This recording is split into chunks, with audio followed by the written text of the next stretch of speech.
कैसे हैं आप सब? तबीयत वगैरह सब ठीक? तैयारी कैसी चल रही है पेपरों की? जो भी एंट्रेंस एग्ज़ाम की तैयारी करे हुए हैं, entrance exam, ID, jam, net, सब बढ़िया?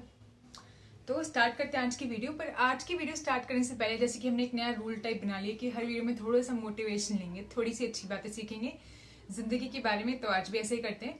तो आज के लिए क्या लेसन है लाइफ का? आप बताओ, आपके पास कुछ लेसन है जो आप चाहते हो आप मेरे साथ शेयर करना, या फिर बाकी सभी के साथ शेयर करना, जो आप चाहते हो कि सब सीखें, आपसे सीखें और उस लेसन से सीखें जो आपने लाइफ में सीखा हो। हम बहुत तरीके से सीखते हैं। एक तरीका होता है कि हम खुद अपनी लाइफ में वो एक्सपीरियंस करें और तो सीखें। दूसरा तरीका होता है कि हम किसी और के एक्सपीरियंस से सीखें, जिसके बहुत सारे तरीके होते हैं कि आप कोई अच्छी मूवी देख लो तो आपको बहुत कुछ सीखने को मिल सकता है, आप कोई अच्छी बुक पढ़ लो तो आपको बहुत कुछ सीखने को मिल सकता है।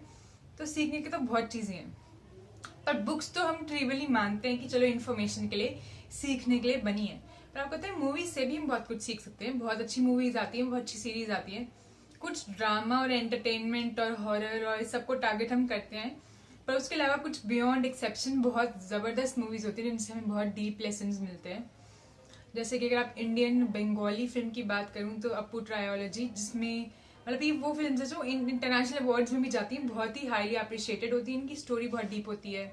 मसान, या फिर राजकुमार राव की ट्रैप्ड, एंड ऐसी बहुत सारी है। मतलब आई कैन गो ऑन और लिस्ट खत्म ही नहीं होगी। बहुत अच्छी अच्छी आजकल सीरीज आती हैं, जैसे कि मार्वलेस मिस मेजल, एक मोटिवेशनल टाइप ऑफ सीरीज है कॉमेडियन के बारे में। तो you have lot of base जिससे अपनी नॉलेज इंक्रीज कर सकते हो, जिससे आप सीख सकते हो। और ये वो वाली नॉलेज है जो बुकिश नॉलेज नहीं होगी, जो मैथमेटिक्स वाली नहीं होगी, लाइफ के बारे में नॉलेज होगी, लाइफ के लेसन होंगे, लाइफ में कैसे बढ़ना है, किस प्रॉब्लम को कैसे टैकल करना है, आप वो सब सीख सकते हो किसी और बंदे की लाइफ स्टोरी को स्टडी करके। और ऑटोबायोग्राफीज पढ़ना, ऑटोबायोग्राफीज देखना, ये भी एक तरीका होता है। जैसे कि बहुत सारी मूवीज कुछ स्पेशल लोगों की लाइफ स्टोरी के ऊपर बनी होती हैं, जैसे कि the theory of everything and life is beautiful, या एक ब्यूटिफुल माइंड भी है जो कि जॉन नैश की स्टोरी के ऊपर है। तो बहुत तरीका है, मूवीज से भी हम सीख सकते हैं। तो मैं बस ये बताना चाहती हूँ कि अगर आपको सीखने का जरिया कुछ भी मिले, चाहे वो मूवी हो, चाहे बुक हो, चाहे लोग हो, चाहे आपका फ्रेंड हो, या कुछ भी हो, मत छोड़ो। एक बात और बताई थी मैंने, आज ही सुबह पढ़ी है और मुझे ना बहुत पसंद आई। वो बात कहती है that paths are made by walking, रास्ते चलने से बनते हैं। अपनी बात सुनी होगी ना कि सब कुछ लोगों के तो एम सेट होते हैं कि मैंने टीचर बनना है, मैंने डॉक्टर बनना है, मैंने इंजीनियर बनना है, या क्या करना है। पर आप देखोगे कुछ लोग होते हैं ना, दे समटाइम फील्स कि आई हैव एन इंटरेस्ट, मेरे पास एक पैशन परस्यू करने के लिए है, कुछ हॉबीज हैं, but I am not able to make sure कि क्या मैं इसी में पूरी जिंदगी आगे जाना चाहता हूँ या चाहती हूँ। तो उस केस में आपको क्या करना है, आपको अपनी एक चीज को पकड़ना है, कोई भी एक पैशन को, कोई इंटरेस्ट को, और उसको पकड़ के फॉलो करते जाना है और रास्ता अपने आप बन जाएगा। कभी कभी रास्ता नहीं होता तो रास्ता बनाया जा सकता है। Paths are made by walking, हमने देखा है कभी कोई कच्ची जगह पे या पार्क में ही देख लो, जहां जहां से लोग ज्यादा जाते हैं ना, उस तरह से आप देखो कि रास्ता बन जाता है, पगडंडी टाइप बन जाती है। पहाड़ों में देखो कि जहां से लोग उतर के अपने घर तक जाते हैं, वहां तक एक रास्ता बन जाता है। तो सच में रास्ते चलने से भी बनते हैं। कुछ रास्ते तो ईंटों से बनते हैं, कुछ रास्ते सीमेंट से बनते हैं, कुछ रास्ते चलने से बनते हैं। आप चलोगे, आपको अपना रास्ता मिल जाएगा, वो रास्ता मिल जाएगा जो आपके लिए सही होगा। पर द थिंग इज, चलना शुरू करो। और ये भी नहीं कि बैठ के बंदा सोचता रहे। और कुछ लोग रास्ते बना लेते दिमाग में, पर वो रास्ते असली जिंदगी में नहीं होते हैं। हम प्लानिंग बहुत सारी कर देते हैं पर काम कम होता है हमारा। तो parts are made by walking, ये बात मुझे अब तक ट्रांसफर करनी थी क्योंकि मैंने पढ़ी थी और मुझे लगा कि मेरे काम आएगी, तो आप सबके भी आनी चाहिए। तो इसी लेसन के साथ आज की वीडियो स्टार्ट करते हैं और देखते हैं कि आज हमारे पास क्या है पढ़ने के लिए। जैसे कि आपने टाइटल तो देखा होगा, तो वही पढ़ने वाले हैं। देखते हैं क्या पढ़ने वाले हैं, स्टार्ट करते हैं आज की वीडियो। और आप सभी का एक बार दोबारा स्वागत है।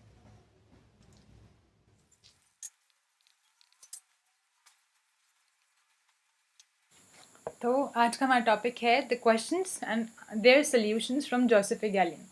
और आज के हम जो क्वेश्चंस टारगेट करने वाले हैं वो कौन से टॉपिक पे है, वही टॉपिक जो हमने रिसेंटली पिछले 3-4 वीडियोस में पढ़ा है।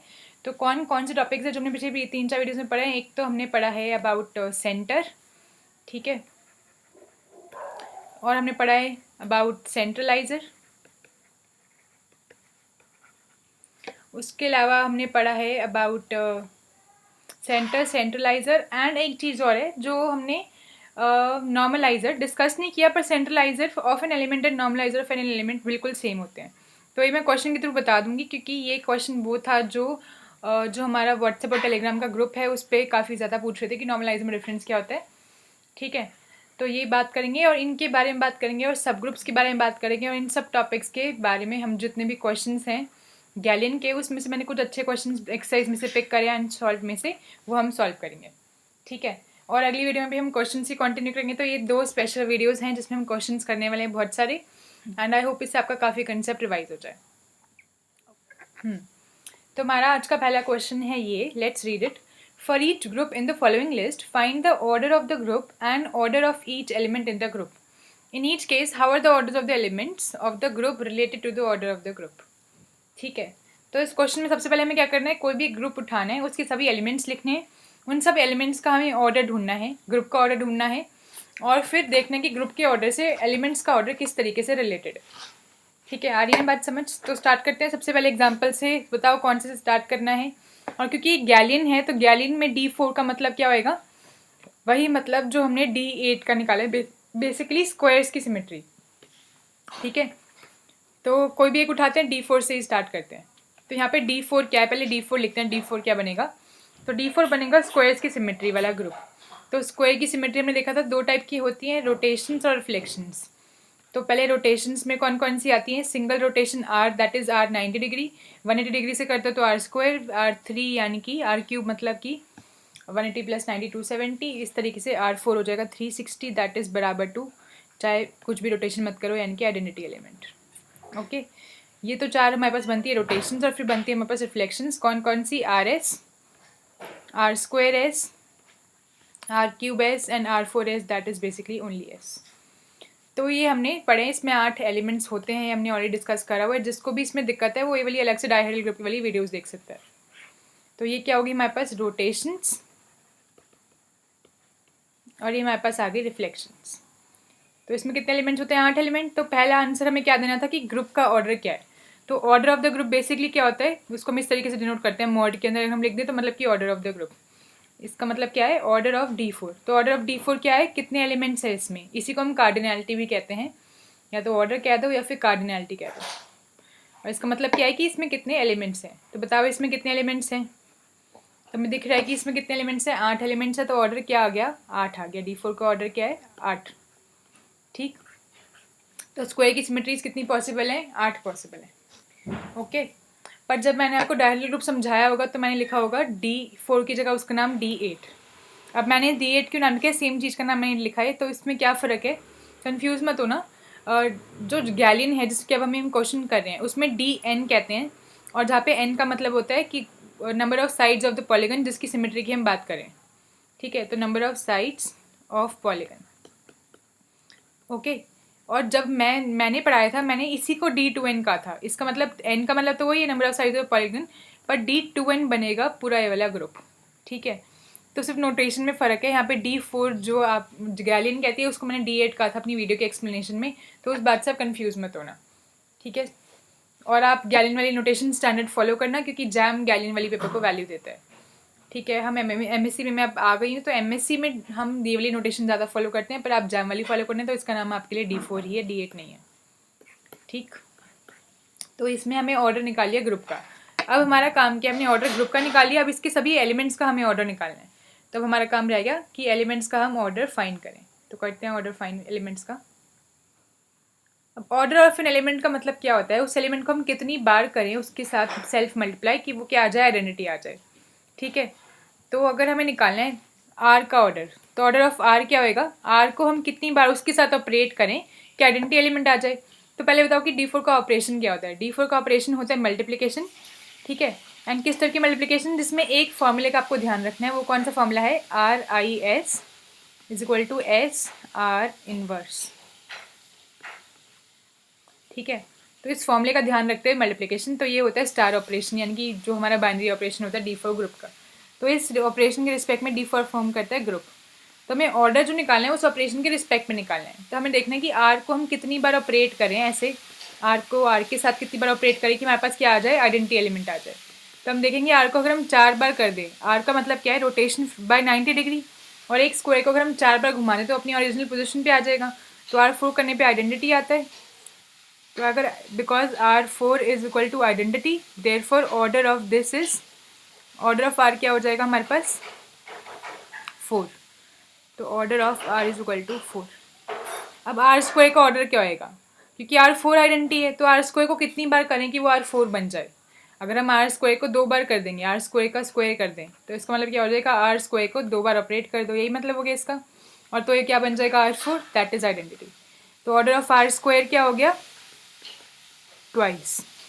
और ऑर्डर ऑफ आर क्यूब क्या होएगा, आर क्यूब को कितनी बार करें कि वो या तो 4 बन जाए या 4 का कोई मल्टीपल बन जाए। तो आर क्यूब को हम कितनी बार करें कि 4 का मल्टीपल बन जाए। अगर हम इसको 1 बार करेंगे तो आर क्यूब ही रहेगा, 2 बार करेंगे तो 6 बनेगा, तो भी 4 का मल्टीपल नहीं बना ना इसकी पावर। 3 बार करेंगे तो भी नहीं बनेगा। तो अगर हम इसको 4 बार करें तो हमारे पास बन जाएगा आर 12, जिसको हम लिख सकते हैं आर 4 रेज़ टू पावर 3। और आर 4 क्या था आइडेंटिटी एलिमेंट, तो ये हो जाएगा identity cube, that is again identity. तो हमारे पास ऑर्डर ऑफ आर क्यूब क्या आ गया, वो भी क्या आ गया 3 आ गया। तो order of R cube is equal to 3। तो कैसे ऑर्डर निकाल रहे हैं आपको समझ में आ रहा है ना। तो अब मैं अगर सबके ऑर्डर लिख दूँ तो आपको समझ में आ जाएगा। तो लिखते हैं, तो हमारे पास ऑर्डर्स क्या आ गए, हमारे पास ऑर्डर ऑफ आर आ गया। अब से मैं एरो डाल के लिख रही हूँ। तो ऑर्डर ऑफ आर क्या है हमारे पास 4, ऑर्डर ऑफ आर स्क्वायर क्या है 2, ऑर्डर ऑफ आर क्यूब का है 4, ऑर्डर ऑफ आर 4 क्या है 1। आइडेंटिटी एलिमेंट का ऑर्डर हर ग्रुप में 1 होता है, ये हमने ऑर्डर वाली ग्रुप वीडियो में भी अलग से पढ़ा था। ठीक है, अब बात करते हैं रिफ्लेक्शन की। सारी रिफ्लेक्शन 2 ऑर्डर की होती हैं। इसका ऑर्डर भी 2 है, इसका ऑर्डर भी 2 है, इसका ऑर्डर भी 2 है और इसका ऑर्डर भी 2 है।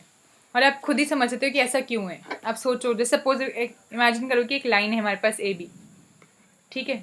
इसको अगर आप रिफ्लेक्ट करो इस एक्सिस के अलावा, वर्टिकल एक्सिस के अलावा, बस इसको रिफ्लेक्ट करो, तो एक बार रिफ्लेक्ट करोगे तो क्या होएगा, ये पोजीशन चेंज कर जाएगी। यहाँ पे आ जाएगा बी और यहाँ पे आ जाएगा ए।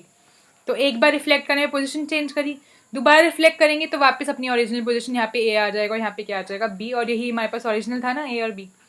तो किसी भी रिफ्लेक्शन को आप किसी भी फिगर में, चाहे वो 2 साइडेड हो, 3 4 5, आप रिफ्लेक्ट करोगे उसको, अगर 2 बार कर दोगे रिफ्लेक्शन को, ओरिजिनल फिगर आ जाएगी। तो यानी कि अगर हम आर एस का स्क्वायर करें तो हमारे पास क्या आ जाएगा आइडेंटिटी एलिमेंट आ जाएगा। इसी तरीके से अगर हम आर स्क्वायर एस का स्क्वायर कर दें तो भी आइडेंटिटी एलिमेंट आएगा। इनमें से किसी भी एलिमेंट का हम स्क्वायर कर दें तो वापस आइडेंटिटी एलिमेंट ही बन जाएगा, क्योंकि सबका ऑर्डर कैसा है 2 है। तो हम देखेंगे इन सबका ऑर्डर क्या है 2 है। And same is the case for S square, ये भी आइडेंटिटी होता है। ओके, तो ऑर्डर सारे एलिमेंट्स का निकाल लिया। अब अगला क्वेश्चन का अगला पार्ट देखो, वो क्या कह रहा है। पहले तो देखो कि ऑर्डर ग्रुप का क्या है, फिर देखो ऑर्डर एलिमेंट का क्या है, और फिर देखो कि ग्रुप के एलिमेंट्स और ग्रुप के ऑर्डर में क्या वो है, मतलब रिलेशन क्या है। अब आप देखो हमारे पास जितने भी यहाँ पे एलिमेंट्स आए हैं, इसका ऑर्डर क्या है 4 2 1। 4 2 या 1 में से कुछ ही है, और ये ग्रुप का ऑर्डर है 8। तो आप देखोगे 8 के जितने भी फैक्टर्स हैं ना, बेसिकली वही ग्रुप के ऑर्डर बनते हैं। इससे हमें क्या पता चलता है कि order of any element A always divides the order of the group G where A belongs to G।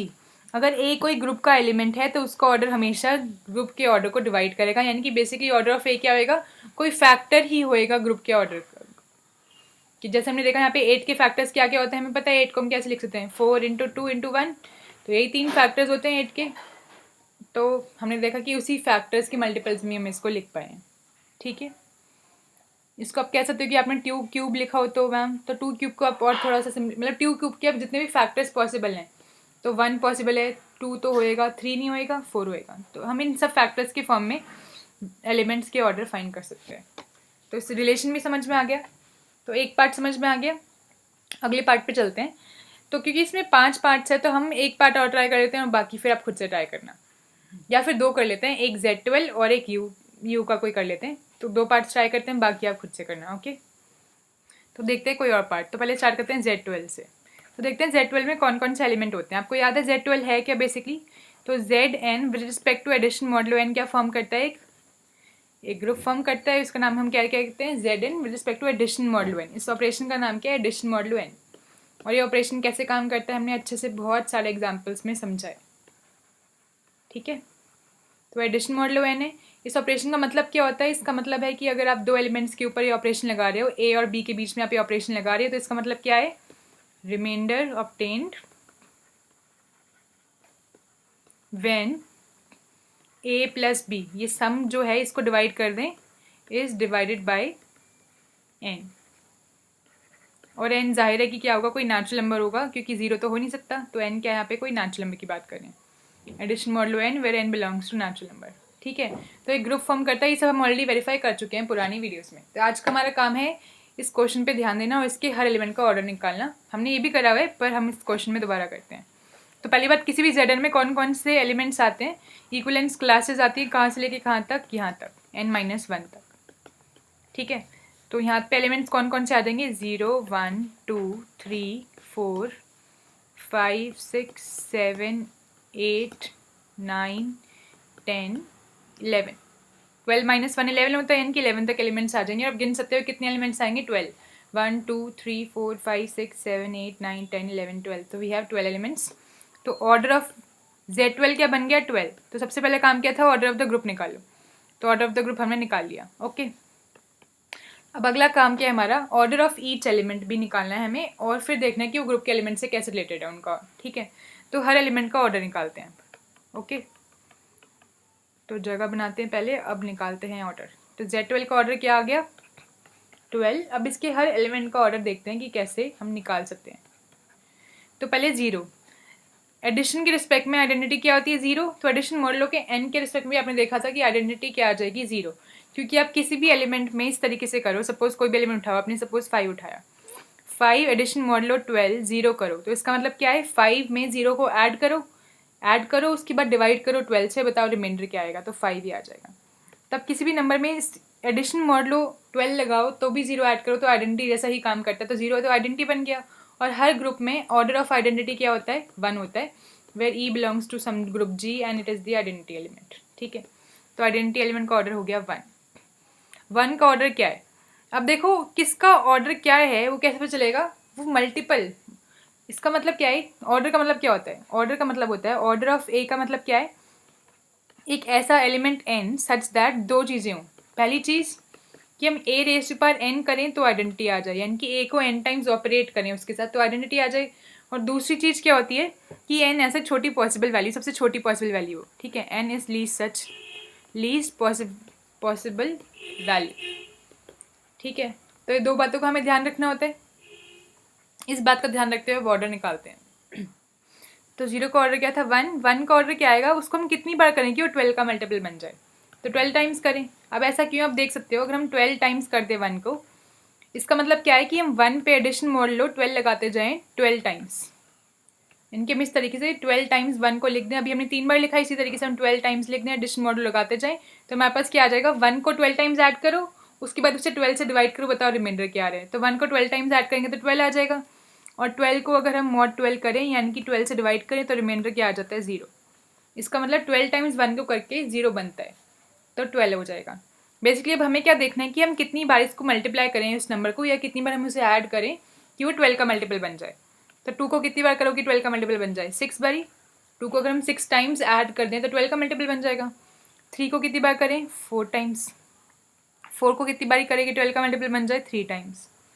5 को, अब 5 क्योंकि एक प्राइम नंबर है तो एक प्राइम नंबर को हमें कितनी बार करना पड़ता है, उस 12 टाइम्स ही करना पड़ेगा पूरे के पूरे। 6 को हम कितनी बार करें कि 12 का मल्टीपल बन जाए, 2 टाइम्स। 7 को 12 टाइम्स। 8 को कितनी बार करें कि ये 12 का मल्टीपल बन जाए, तो 3 टाइम्स। 9 को कितनी बार करें कि 12 का मल्टीपल बन जाए, तो वो 9 4 ज़ा 36, तो 4 टाइम्स। 10 को कितनी बार करें, 2 5 ज़ा 2, इसको करेंगे हम 6 टाइम्स तो बनेगा, है ना। और भी कुछ पॉसिबल है नहीं ना, 6 टाइम्स करेंगे तब बनेगा। 11 को कितनी बार करें, 12 टाइम्स। तो ये सब हमने ऑर्डर्स निकाली, कैसे निकाले आपको समझ में आ रहा है ना, कि हम कितनी बार उसको ऐड करें कि हमारे पास वापस 0 आ जाए आंसर में, आइडेंटिटी एलिमेंट आ जाए जो कि इस ग्रुप की आइडेंटिटी है, ठीक है। अब आपने देखा कि ऑर्डर कैसे हैं, अब हमें ऑर्डर का और ग्रुप के ऑर्डर में रिलेशन देखना है। अब हमारा यही काम रह गया। अब देखो कि जो भी ऑर्डर्स आए हैं वो कौन कौन से आए हैं, या तो 1 या 2 या तो 3 या 4 या 6 या 12। और आप देखोगे ये सब बेसिकली हैं क्या, ये फैक्टर्स हैं 12 के, है कि नहीं।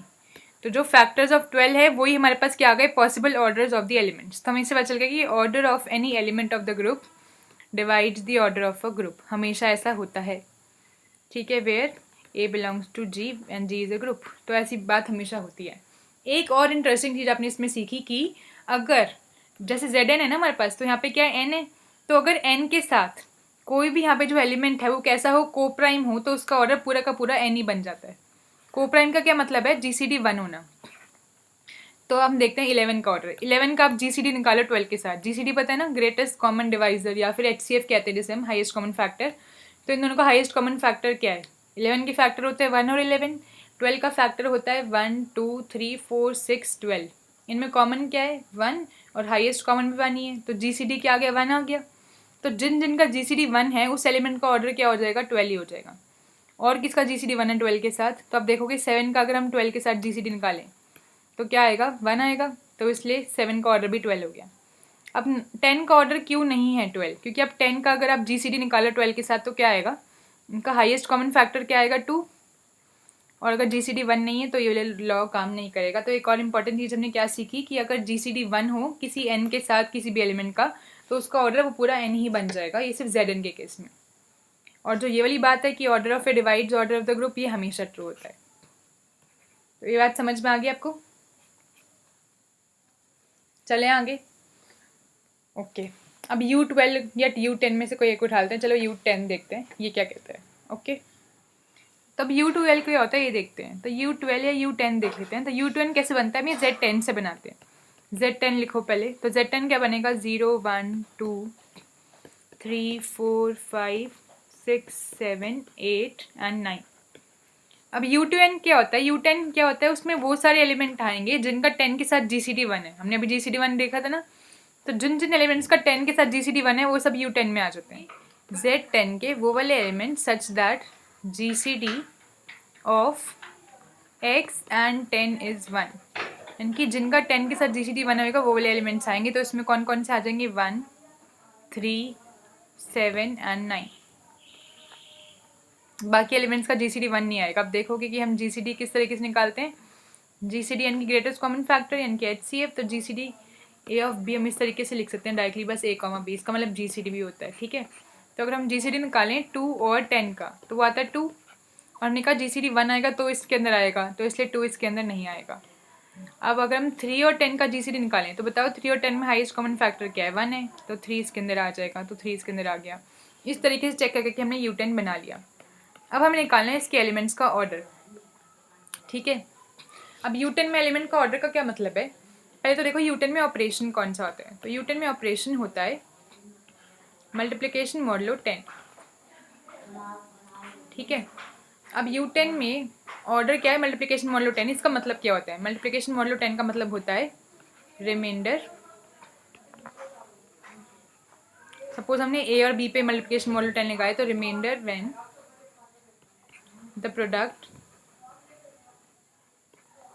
A into B is divided by 10। ठीक है, तो ये ऑपरेशन का मतलब होता है। अब बेसिकली है तो मल्टीप्लिकेशन ही, बस हमें हर बाई 10 से डिवाइड करके उसका रिमाइंडर लिखते जाना है। पहले मल्टीप्लाई करो, फिर 10 से डिवाइड करो, फिर रिमाइंडर लिख दो।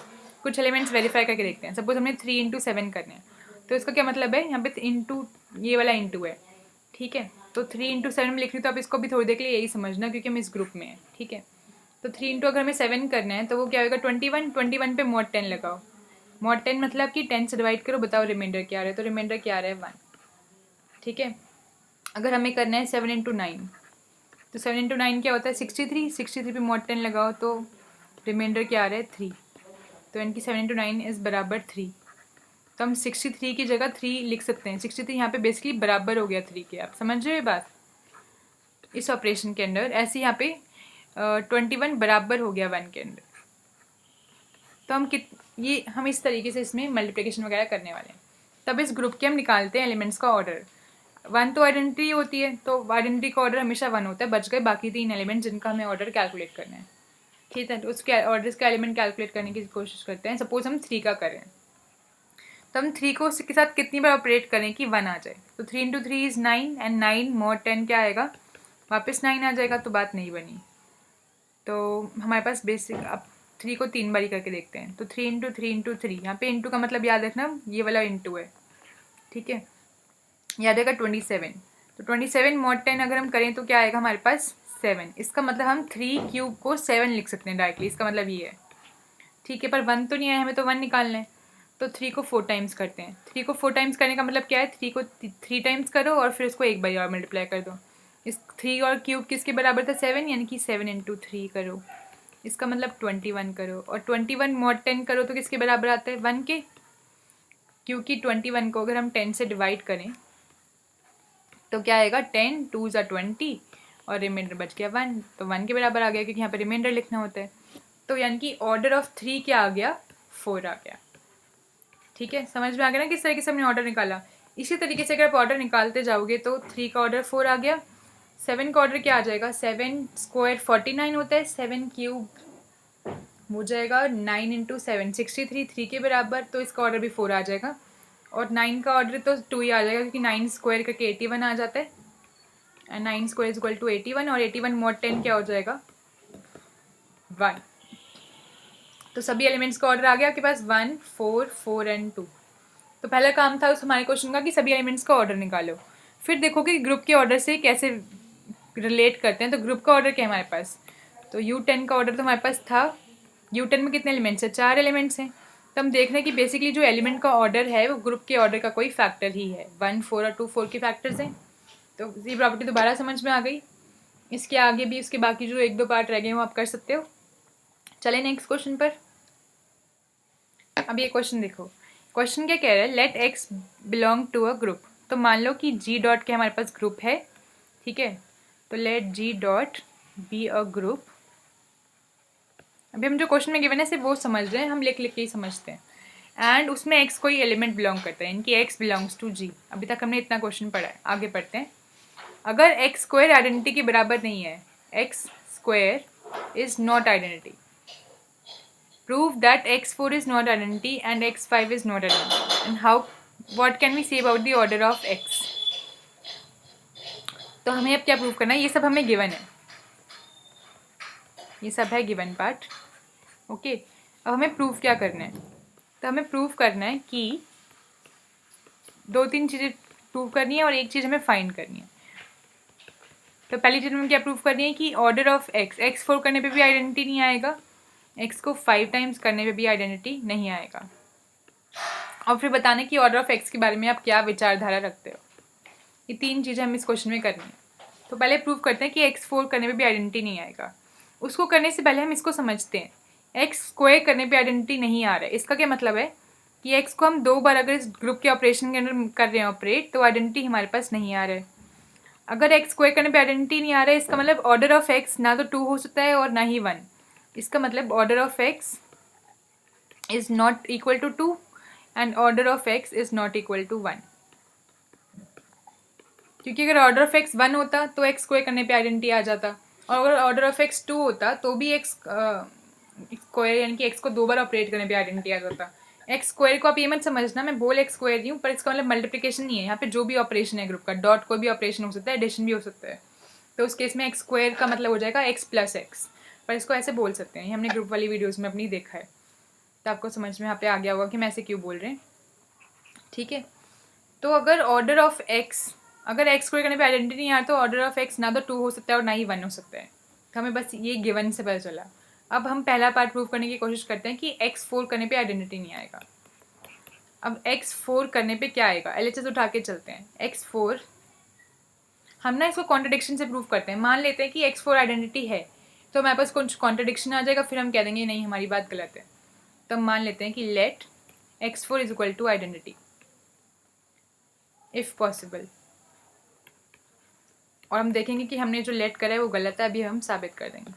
इसका मतलब क्या है कि x को 4 टाइम्स करने पे आइडेंटिटी आ रही है। ठीक है, अगर x को 4 टाइम करने पे आइडेंटिटी आ रहा है, इसका मतलब कि ऑर्डर ऑफ x क्या करेगा, डिवाइड करेगा 4 को। यही रूल होता है, हमने पहले देखा हुआ है, ऑर्डर वाली वीडियो में हमने देखा था कि अगर x को n टाइम्स करने पे आइडेंटिटी आता है और n ऐसा लीस्ट एलिमेंट है, तो हम कहते हैं कि n ऑर्डर बन गया। और ठीक है, n is least such element, तो हम कह देंगे कि ऑर्डर ऑफ x क्या है, n है। अब कोई और अगर m नेचुरल नंबर है और x को m टाइम्स करने पे भी आइडेंटिटी आ रहा है, तो हम कह देंगे कि ऑर्डर, जो ऑर्डर है x का, वो डिवाइड करेगा ऐसे नेचुरल नंबर को। तो ऑर्डर सबसे छोटा ऐसा एलिमेंट होता है जिसको x raise to the power करें तो आइडेंटिटी आता है। कोई और नंबर अगर ऐसा है तो हम क्या करेंगे, ऑर्डर उस नंबर को डिवाइड करता है। तो अगर x को 4 बाई करने से आइडेंटिटी आ रहा है तो ऑर्डर ऑफ x डिवाइड करेगा 4 को। ठीक है, अगर ऑर्डर ऑफ x 4 को डिवाइड कर रहा है, यानी कि वो क्या हो सकता है, 4 का कोई फैक्टर, इनके ऑर्डर ऑफ एक्स की पॉसिबल वैल्यू क्या है, या तो 1 होएगा या फिर 2 होएगा या फिर 4 होएगा। ठीक है, अब ऑर्डर ऑफ एक्स 1 नहीं हो सकता क्योंकि क्वेश्चन में गिवन है कि ऑर्डर ऑफ एक्स 1 नहीं है।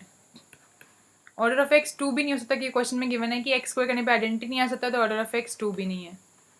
ठीक है, तो हमने क्या देखा कि ऑर्डर ऑफ एक्स 1 नहीं हो सकता और ऑर्डर ऑफ एक्स 2 नहीं हो सकता, तो सिर्फ पॉसिबिलिटी बची है ऑर्डर ऑफ एक्स 4 होने की। ठीक है, और वो तो हमने लेके ही चला, हमने फर्स्ट पार्ट में लेट करके चला ना कि let if possible order of X को 4 मान लो, तो सिर्फ 4 ही हो सकता है। पर फिर भी हम देखेंगे ये भी पॉसिबल नहीं है। क्यों? क्योंकि क्वेश्चन में एक चीज़ और गिवन है, एक्स को अगर हम 6 टाइम्स करें तो आइडेंटिटी आता है। ठीक है, और हमने अभी लेके क्या चला है कि एक्स को 4 टाइम्स करने पे आइडेंटिटी आ रहा है। एक्स को 6 टाइम्स करने को हम इस तरीके से लिख सकते हैं, X square into X 4 is equal to identity. और हमने क्वेश्चन में लेके चला है कि एक्स 4 क्या आइडेंटिटी है। इसका मतलब हमारे पास क्या आ गया, ये वाला पार्ट आइडेंटिटी है, तो हमारे पास इससे क्या आ गया, X square into identity is equal to identity. Any element multiplied by identity is again the same element. ये हमने ग्रुप की प्रॉपर्टीज पढ़ी है। तो इससे हमारे पास क्या आ गया, X square is equal to identity. तो क्वेश्चन में ऑलरेडी क्या गिवन था कि एक्स स्क्वायर कभी भी आइडेंटिटी हो नहीं सकता, यानी कि हम गिवन के अगेंस्ट चले गए। तो ये कॉन्ट्रडिक्शन का सिंबल होता है, we arrive at a contradiction. हमने तो अपनी बात के अगेंस्ट चले गए, and by the method of contradiction X square कभी भी 4 नहीं हो सकता। हम ये लेट करके चले थे और ये गलत हो गया because we arrive at a contradiction. तो we arrive at a contradiction and by the method of contradiction हमने जो एजम्पशन करी थी वो गलत थी और ये कभी भी पॉसिबल नहीं है। Therefore we have x4 is not identity. तो पहला पार्ट तो हमारा हो गया। अब अगली चीज़ हमें प्रूव करनी है कि x5 भी आइडेंटिटी कभी नहीं हो सकता। तो सेकंड स्टेप आप इसी तरीके से देख सकते हो, x4 आइडेंटिटी नहीं है तो x5 का हम कैसे लिख सकते हैं, x4 इंटू एक्स। अब हमें दिखाना है कि ये आइडेंटिटी एलिमेंट नहीं हो सकता, तो फिर से वही करो, मान लो कि ये आइडेंटिटी एलिमेंट है। Let if possible x5 is equal to identity if possible, मान लो। अब देखोगे फिर से कॉन्ट्रडिक्शन आ जाएगी हमारे पास। कैसे? तो हमने मान के चलिए कि x5 क्या आइडेंटिटी है। इसका मतलब क्या आ गया कि x4 इंटू एक्स क्या आइडेंटिटी एलिमेंट है, और x4 आइडेंटिटी एलिमेंट नहीं था। तो हम जैसे नॉर्मल ऑपरेशन हम कोई इक्वेशन नहीं सॉल्व करते, हम कैसे करते हैं, अगर x-1 और x-2 जीरो है, यहाँ पे जीरो आइडेंटिटी एलिमेंट होता है तो हम क्या कहते हैं, या तो x-1 जीरो है या फिर x-2 जीरो है, ऐसे ही कहते हैं। तो इसी तरीके से हम यहाँ पे कहेंगे कि अगर x4 इंटू एक्स करने पे आइडेंटिटी आ रहा है, इसका मतलब कि या तो x4 आइडेंटिटी है या फिर x आइडेंटिटी है। x4 आइडेंटिटी नहीं हो सकता क्योंकि हमने अभी फर्स्ट पार्ट में प्रूव करा है, तो ये तो पॉसिबल नहीं है। तो बचा ये वाला पार्ट, ये नहीं हो सकता क्योंकि ये तो गिवन है कि एक्स स्क्वायर करने पे आइडेंटिटी नहीं आ रहा है, इसका मतलब कि एक्स आइडेंटिटी एलिमेंट नहीं है, तो ये भी नहीं हो सकता। हम कह रहे हैं कि x5 आइडेंटिटी हमने एज्यूम करके चला, पर ये तो कभी पॉसिबल ही नहीं हो पा रहा, यानी कि हम आ गए कॉन्ट्राडिक्शन पे फिर से। तो बाय मेथड ऑफ कॉन्ट्राडिक्शन ये कभी पॉसिबल नहीं है, therefore x5 is not equal to identity. तो इस तरीके से ये वाला भी हमारे पास आ गया। तो हम देख रहे हैं कि ऑर्डर ऑफ एक्स के बारे में हम अब क्या कह सकते हैं थर्ड पार्ट में, कि ऑर्डर ऑफ एक्स ना तो 4 है, ऑर्डर ऑफ एक्स ना तो 5 है। ठीक है, और ऑर्डर ऑफ एक्स और क्या नहीं है, ऑर्डर ऑफ एक्स 2 भी नहीं है एंड ऑर्डर ऑफ एक्स 1 भी नहीं है। तो ये सारे ऑर्डर्स एलिमेंट के नहीं हैं, तो जो एलिमेंट का ऑर्डर होगा वो ना तो 4 होगा, ना ही 5 होगा, ना ही 1 होगा और ना ही 2 होगा। इनमें से कोई भी एलिमेंट का ऑर्डर नहीं है, तो order of A is not equal to any of these. ठीक है, तो 1 नहीं हो सकता, 2 नहीं हो सकता, 4 नहीं हो सकता, 5 नहीं हो सकता, पर 6 टाइम करने पे आइडेंटिटी आ रहा है। इसका मतलब ऑर्डर ऑफ एक्स क्या होगा, ऑर्डर ऑफ एक्स क्या हो सकता है, या तो 6 होएगा या 6 का कोई फैक्टर। कौन कौन से फैक्टर पॉसिबल हैं 6 के, एक तो 1, एक 2, एक 3 और एक 6। तो 1 नहीं हो सकता, 2 नहीं हो सकता, हमने पहले कैंसिल कर दिया, तो या तो ऑर्डर ऑफ एक्स 3 होगा या फिर 6 होगा। ठीक है, तो एक्स के ऑर्डर के बारे में हम ये कह सकते हैं। तो ठीक है, तीनों पार्ट समझ में आ गए क्वेश्चन के। अब देखते हैं एक और क्वेश्चन। तो इस क्वेश्चन में हमें क्या देखना है, हमें गिवन है U14। तो what are we given, we are given with U14, और हमें दिखाना है कि U14 किस एलिमेंट से जनरेट हो जाएगा, 3 से भी, पहली बात। एंड दूसरी बात दिखाना है कि U14 जनरेट हो जाएगा 5 से भी। ठीक है, ये चीज़ हमें दिखानी है पहले तो, कि U3 से जनरेट करके पूरा U14 बन जाएगा, 5 से जनरेट करके पूरा U14 बन जाएगा। और इसका मतलब है कि वो साइक्लिक है अगर वो एक एलिमेंट से जनरेट हो रहा है, ये हमने साइक्लिक सब ग्रुप में पढ़ा है। और U14 क्या 11 से जनरेट होता है, ये हमें चेक करना है। तो क्वेश्चन क्या है वो समझ में आ गया, तो करते हैं। U14 कैसे बनेगा, आपको बताया था पहले Z14 लिखो, तो वो क्या बनेगा हमारे पास 0 1 2 3 4 5 6, अब बिना लिखे भी कर सकते हो ओरली, बस 14 तक नंबर सोचो मन में और देखो किस किस का GCD 14 के साथ 1 आ रहा है, उसको लिखते जाओ। पर मैं अभी आपको समझा रही हूँ तो इसलिए मैं लिख लेती हूँ, वरना आप ये ओरली कर सकते हो। अब U14 में कौन कौन से एलिमेंट्स आएंगे जिनका GCD क्या आ रहा है, इसके साथ आ रहा है 1। तो U14 में कौन कौन से एलिमेंट्स आएंगे, एक तो 1, और 14 के साथ किस किस का GCD 1 आएगा, 2 का भी नहीं आएगा, 3 का आ जाएगा, 4 का नहीं आएगा, 5 का आ जाएगा, 6 का नहीं आएगा, 7 का नहीं आएगा, 8 का नहीं आएगा, 9 का नहीं, 9 का आ जाएगा, 10 का नहीं, 11 का आ जाएगा, 12 का नहीं, 13। तो आपने देखा U14 में कौन कौन से एलिमेंट आ गए, 1 3 5 9 13 एंड 11। कितने एलिमेंट्स हैं, 6। तो U14 is basically made by 6 elements. तो ऑर्डर ऑफ U14 इज 6। अब हमें दिखाने की वो 3 से जनरेट हो जाए, यानी कि अगर हम 3 को मल्टीप्लाई करते जाएं बार बार तो वो सारे एलिमेंट्स बन जाएंगे इसके। देखते हैं ऐसा होता है नहीं। तो अगर हम 3 को, इसमें ऑपरेशन आपको याद है ना, अभी हमने डिस्कस करा था, तो U14 में कौन सा ऑपरेशन होएगा, एडिशन मल्टीप्लिकेशन मॉडुलो 14। तो इसी ऑपरेशन की हम बात करेंगे, इसको हम डिनोट डॉट से ही करेंगे ताकि हमें बार बार ये ना लिखना पड़े। तो हम पहले 3.3 करेंगे तो 9 आएगा, और 9 मॉड 14 करें, पहले 3.1 करते हैं, 3.1 करें तो 3 आएगा, और इस पर मॉड 14 लगाएं तो क्या आएगा, 3 आ जाएगा। तो ग्रुप का एक एलिमेंट जनरेट हो गया 3। चलो अच्छी बात है, अगला एलिमेंट देखते हैं। 3.3 करें तो क्या आएगा, 9, 9 मॉड 14 इज 9। तो हमने देखा कि एक और एलिमेंट जनरेट हो गया 9। 2 एलिमेंट्स तो जनरेट हो गए। अब देखने की बाकी भी बन पाएंगे या नहीं। तो अब 3 को 3 टाइम्स करो, तुम्हारे पास क्या आ जाएगा, 3 को 3 टाइम्स यानी कि 3 square into 3, that is 27 mod 14। 14 2 28 होता है, तो 2 तो नहीं जाएगा, तो ये 14 1 से जाएगा और रिमाइंडर रह जाएगा 13। तो 3 क्यूब किसके बराबर आ गया, 13 के। तो हमने 3 से 13 एलिमेंट भी लिया, यानी कि ये भी हो गया। अब बस 3 और एलिमेंट अगर आ जाए 1 5 और 11 तो हम कह देंगे बिल्कुल हाँ 3 इसको जनरेट करते हैं।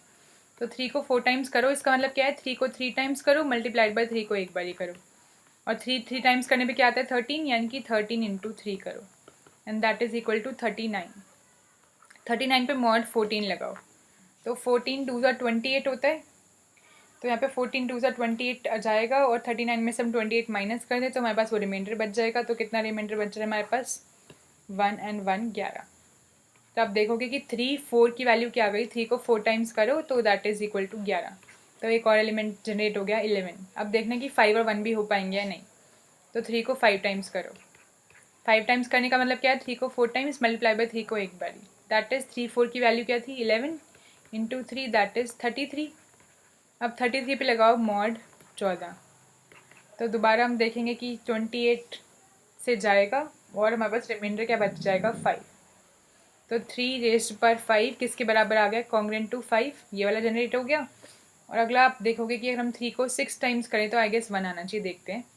तो 3 को करते हैं 6 टाइम्स, दैट इज बराबर 3 को 5 टाइम्स करो multiplied by 3 into 1, that is 14 और 15। और 15 को करेंगे मॉड 14 तो क्या आएगा, रिमाइंडर 1। तो 3 रेस्ड पर 6 बराबर हो गया 1। तो हम देख रहे हैं कि 3 ने ग्रुप के सारे एलिमेंट्स जनरेट कर दिए, 3 को उसके साथ मल्टीप्लाई करते जाओ सारे एलिमेंट्स जनरेट हो गए। ठीक है, इसको हम किस तरीके से लिख सकते हैं, तो हम इस तरीके से लिख सकते हैं कि U14 किससे जनरेट हो गया, 3 से जनरेट हो गया, 3 के सारे एलिमेंट से जनरेट हो गया। कैसे, हम 3 की पावर्स करते गए, 1/3 1 जा, 1/3 स्क्वायर, 1/3 क्यूब, 1/3 4 टाइम्स, 1/3 5 टाइम्स और 1/3 6 टाइम्स, और ग्रुप के सारे एलिमेंट्स आ गए और ये बिल्कुल इसके बराबर आ गया। ठीक है, तो ये 3 से जनरेट हो रहा है, तो पहला पार्ट हमने कर दिया। बिल्कुल सिमिलर स्टेप से आप दिखा सकते हो कि ये 5 से भी जनरेट हो जाएगा। हमारा काम है 11 से जनरेट होता है नहीं, ये चेक करना। तो ये चेक करना आपका काम है, मेरा सिर्फ तरीका था आपको सिखाना। तो आप ये तो चेक कर सकते हो कि 11 से जनरेट करके देखो, अगर सारे एलिमेंट्स आ जाए तो होता है, अदरवाइज नहीं होता। तो क्वेश्चन समझ में आ गया कैसे करना था।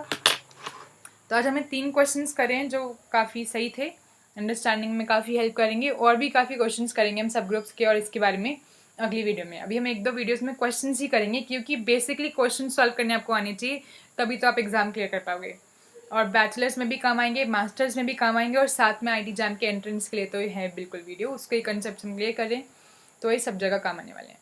तो try and solve more and more questions. जितने ज़्यादा आप क्वेश्चन सॉल्व करने वाले हो उतना आपका कंसेप्ट क्लियर होंगे, उतने कंसेप्ट आपके स्ट्रांग होंगे, और आईटी एग्जाम के लिए यही आपका, वो सब बोलते हैं ना कि मैम कुछ बताओ, कोई ट्रिक बताओ, तो focus on question solving and that too without looking at the answers. जैसे मैंने अनसॉल्व करवाए हैं, क्योंकि मैंने भी अनसॉल्व प्रैक्टिस करे, खुद करे, फिर आपको करवाए, तो आपको भी ऐसे करना है। अनसॉल्व क्वेश्चन उठाओ, अगर आंसर्स हैं उसके तो आप वेरीफाई कर पाओगे, चलो ये तो अच्छी बात है, पर उसको देखना नहीं है। पहले ट्राई सॉल्विंग योर सेल्फ, बिना आंसर देखे। बिल्कुल आपने बहुत बारी कोशिश कर ली, आपसे नहीं हुआ, then you can go for looking at the answer and दोबारा ट्राई सॉल्विंग योर सेल्फ। पहले उसको आंसर को पढ़ो, फिर दोबारा खुद से करने की कोशिश करो। तो आंसर पर रिलाई मत करो और सॉल्व करो, और यही रामबान है, चाहे आई टी एग्जाम हो चाहे कोई पेपर हो, यही तरीका है जिससे आप पेपर को क्लियर कर सकते हो। ठीक है, तो thanks for watching and you are lovely audience and और हम करते हैं वीडियोज अपनी कंटिन्यू नेक्स्ट लेक्चर से। एंड कोई भी लेक्चर मिस मत करना, क्योंकि सभी काफ़ी इंपॉर्टेंट है। मैं इंपॉर्टेंट क्वेश्चन डिस्कस करी हूँ, कंसेप्ट आपके इससे स्ट्रॉन्ग होते जाएंगे। और एक और चीज़, अगर आपको लगता है वीडियो किसी और के भी काम आ सकती है, आपकी किसी क्लासमेट के या फ्रेंड के, तो उनके साथ शेयर करो ताकि ये कंसेप्ट ग्रो हो और मेरे को भी फ़ायदा हो जाए थोड़ा बहुत। And if you like this video, do give a thumbs up, it means a lot to me. Take care, bye bye. Trip Bhima is signing off.